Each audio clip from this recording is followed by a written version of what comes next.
Puede entenderse que las crisis económicas son hechos de desorganización, inestabilidad y de repercusiones negativas de los aspectos económicos que a su vez lo son de la sociedad. Implica que afectan, intervienen y se constituyen por la política, población, empresas, gobierno, instituciones, medio ambiente, entre otros aspectos. Sin embargo, no existe un entendimiento o teorización absoluta sobre las crisis económicas, pues son extensos los aspectos que implican, así como los enfoques, interpretaciones y estudios que se han realizado, desde enfoques principalmente históricos para hacerles explicación hasta las críticas contemporáneas retomadas de personas como Karl Marx. Como otra interpretación, podría ser que entender las implicaciones del concepto de capitalismo propiciaría entender algunas de las principales características y aspectos de las crisis económicas, como la función del valor monetario impuesto sobre los diversos aspectos de la sociedad, que deriva en relaciones de inestabilidad e inadecuación, pues el mercado y los movimientos financieros dependen de las relaciones y de las acciones de la sociedad.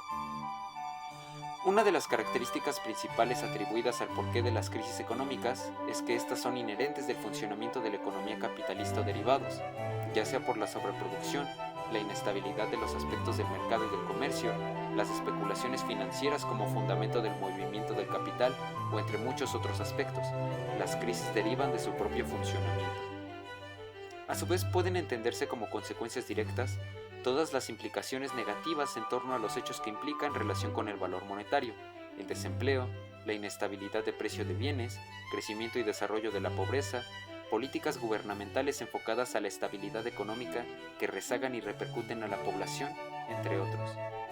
Como dato adicional, Durkheim, uno de los primeros sociólogos que consolida la materia, explica en su libro sobre el suicidio que las crisis económicas repercutían en el alza a la tasa de suicidios en Europa, hechos que pueden analizarse de la contemporaneidad en diferentes circunstancias. La crisis de 1929.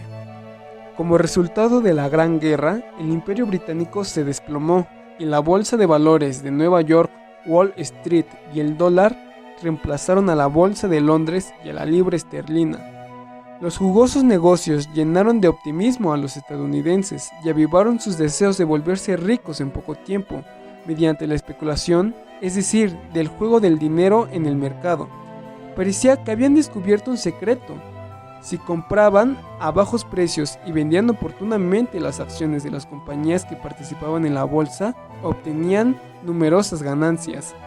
En 1928, los precios de las acciones que jugaban en Wall Street subieron porque el dinero de los grandes y pequeños empresarios estadounidenses se multiplicó más aquí que en el banco. Entre tanto, la actividad industrial, al igual que la producción del acero y la industria de la construcción, empezaron a caer y tuvieron serios problemas. Todo esto se reflejó en Wall Street, pues ya no hubo compradores de acciones y sus precios se estancaron. De pronto, todos los inversionistas quisieron vender para ganar lo más posible. El 24 de octubre de 1929, la calle Wall de Nueva York se inundó de gente que había perdido la confianza en la bolsa de valores. Presa del pánico, acudió a venderlo todo y retirarse del mercado. La misma situación se vivió en las bolsas de otras ciudades. La explosiva demanda y la ausencia de compradores hicieron que la bolsa cayera estrepitosamente y arrastrara a toda la economía. Los bancos quebraron, los precios de los productos básicos descendieron, la agricultura se paralizó, la producción industrial se detuvo y el desempleo aumentó. Después de aquel jueves negro, de aquel crack del 29, vino la Gran Depresión de la economía, la cual se extendió por todo el mundo y duró 10 años hasta el inicio de la Segunda Guerra Mundial. Los alemanes carecían de dinero para pagar a los países aliados las reparaciones impuestas y estos tampoco tenían la capacidad de saldar las deudas contraídas con Estados Unidos. Entre 1929 y 1932, el comercio mundial se redujo en un 60%. El número de desempleados en Europa y Estados Unidos llegó a 30 millones y el hambre y la miseria se extendieron. La crisis del 29 también afectó la economía de los países latinoamericanos, que dependían de la exportación de una o dos mercancías básicas, es decir, donde predominaba la monoproducción de carne y granos en Argentina, café en Brasil, salitre en Chile y estaño en Bolivia. Para superar los problemas de las crisis de entreguerras, algunos estados decidieron intervenir en la economía, creando puestos de trabajo, concediéndole créditos a las industrias, nacionalizando o invirtiendo en empresas, comprando materias primas para mantener su valor y controlando precios y salarios. El plan de intervención más exitoso fue el adaptado por el presidente demócrata de Estados Unidos, Franklin Roosevelt, conocido como New Deal, Nuevo Pacto. Con él se puso en marcha un programa de economía mixta, que consistía en respetar el libre juego de la oferta y la demanda en el mercado, pero con la intervención del Estado, para controlar las actividades de los bancos, las bolsas y las aseguradoras, subsidiar a los agricultores, tratar de alcanzar el pleno empleo, darle garantías a los empresarios sobre sus inversiones y defender los derechos laborales. El Estado benefactor fue tomado como un modelo económico encaminado a la prosperidad de toda la sociedad. No obstante, los negociantes protestaron porque la mayor parte del gasto social se pagaba con sus impuestos, lo cual, según ellos, inhibía la inversión de capitales.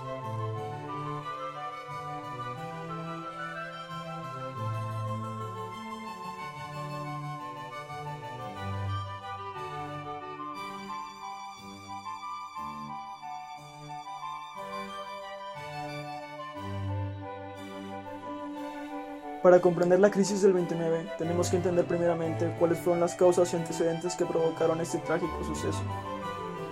Durante la década de 1920, los Estados Unidos logró un gran desarrollo económico, trayendo consigo una época de paz y prosperidad para la población.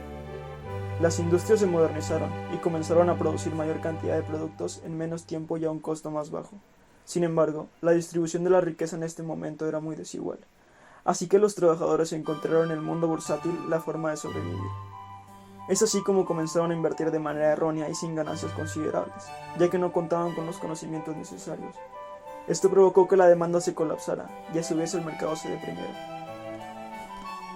A finales de los años 20 comenzó a estancarse la producción agrícola y la construcción. Esto provocó un gran descenso en el consumo. Las empresas industriales, favorecidas por un sistema de créditos, comenzaron a producir más de lo que el mercado podía consumir. Millones de personas entraban a la pobreza en menos de 3 días, lo que afectó a la economía estadounidense. Además, al ser el mayor productor de bienes y servicios del mundo, los demás países se vieron afectados por la quiebra de las empresas del sector primario. La distribución en las ventas de productos industriales produjo una ola de despidos en las industrias. El desempleo, que llegó al 30% en Estados Unidos, tuvo como consecuencia una disminución aún mayor en el consumo. Por si fuera poco, ante los rumores de las pérdidas de las empresas, los inversores intentaron deshacerse de las acciones, las cuales contaban con bases financieras que eran más especulativas que reales. Los precios de las acciones estaban sobrevalorados y por lo tanto su precio cayó estrepitosamente. La gente comenzó a retirar sus ahorros de los bancos que, al no poder devolver toda la masa de depósitos al mismo tiempo, quebraron. La quiebra de los pequeños bancos locales arrastró a los bancos más grandes y a las filiales internacionales. La gota que derramó el vaso sucedió en Nueva York, cuando ocurrió una alza desmedida de las especulaciones, que provocó el colapso en la bolsa de valores el jueves 24 de octubre de 1929. La crisis económica de 1929 tuvo fuertes consecuencias, principalmente económicas, y no solo en Estados Unidos, sino internacionalmente. Tan solo el comercio internacional descendió un 63% entre los años de 1929 y 1932. La devaluación del dólar y la libra reducieron su valor a un 40%, el desempleo se expandió a un 25% y los precios cayeron entre el 25 y 33%.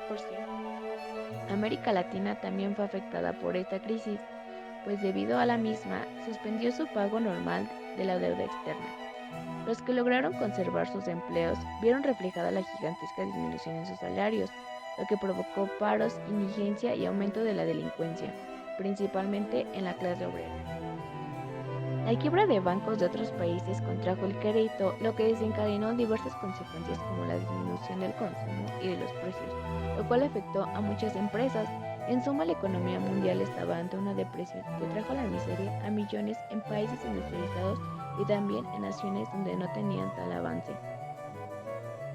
A partir del año 1930 sufrirían una transformación los partidos socialdemócratas en sus principios y prepararían los planteamientos ideológicos que surgirían tras la Segunda Guerra Mundial. En Rusia, el socialismo fue desplazado a posiciones más moderadas, triunfó el comunismo y se creó la Tercera Internacional.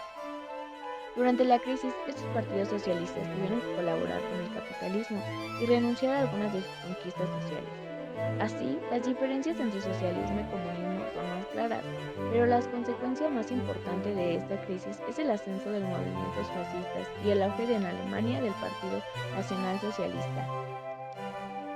En cambio, en un aspecto más cultural, el mercado del arte claramente también se vio afectado, pero de distinta forma, debido a que el mercado tiene características especiales y muy concretas, pues se trata de un mercado en el que solo hay individuos coleccionistas individuales, objetos individuales y particulares, las obras maestras, los artículos muy raros de prestigiosas procedencias y los grandes cuadros no están demasiado tocados por la crisis, al contrario, incluso se están buscando más que antes. Los más importantes coleccionistas lo solicitan. En cambio, los artículos más comunes sí se vieron afectados un poco por la crisis, pues debido a esto se tuvieron que ajustar los precios para poder vender dichas obras.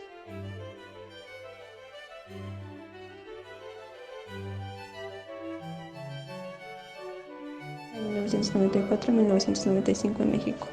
Esta crisis se inició por falta de reservas internacionales, las cuales provocaron una fuerte devaluación del peso. Las causas principales que provocaron esta salida de reservas fueron la sobrevaluación de la moneda para así mantener un tipo de cambio fijo, donde el Telecán, el Tratado de Libre Comercio de América del Norte, donde participaron México, Estados Unidos y Canadá, tuvo un papel importante para poder dar una imagen económica mejorada en el sexenio de Carlos Salinas de Gortari. Falta de mecanismos para poder controlar la entrada masiva de flujos de capitales con inversiones. Al igual que fue importante el elevado déficit de la balanza por cuenta corriente que había alcanzado más del 7% del Producto Interno Bruto, dándonos a entender que México importaba más bienes y servicios de los que exportaba en la cuenta corriente, que son el ingreso neto, interés y dividendo, así como transferencias del exterior. Para poder enfrentar esta crisis se implementó la reducción de gastos públicos en un 10% para disminuir el déficit, la disminución del límite de crédito del Banco de México a 10 millones en 1995. Fue puesta en marcha de la Alianza para la Recuperación Económica, ARE, con el objetivo de incrementar gradualmente el precio de la gasolina y el consumo eléctrico, pues también se hicieron reformas legales para una mayor participación extranjera de los bancos nacionales. Se reestructuró la cartera por medio de las UDI, unidades de inversión, en especial créditos hipotecarios, y como ya se sabe, la devaluación del peso para evitar una mayor pérdida de las reservas internacionales, pero esto produjo que el peso se devaluara en frente al dólar en un 110%, pasó de 3.09 pesos el dólar en 1994 a 7.02 en 1945. Crisis de 2008 a 2010 en Estados Unidos, mejor conocida como la crisis de hipotecas subprime, se desató de manera directa debido al colapso de la burbuja inmobiliaria en Estados Unidos. En el 2006, las persecuciones de la crisis hipotecaria empezó a verse a inicios del 2008, afectando así primero al sistema financiero estadounidense y después al internacional, teniendo como consecuencia una crisis de liquidez que daba lugar a fenómenos económicos como una crisis alimentaria global y diferentes derrumbes bursátiles, o sea, caídas de la cotización en la mayoría de valores de una o varias bolsas durante un periodo corto, así como pasó en 1929, estaba pasando en octubre de 2008.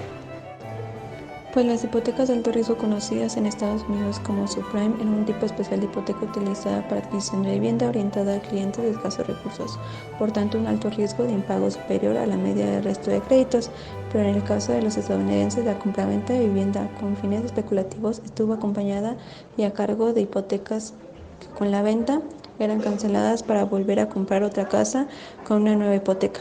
Pero cuando ambas no eran financiadas mediante una hipoteca puente, el mercado aportaba beneficios a los inversores, así contribuyendo a la elevación de precios de los bienes inmobiliarios.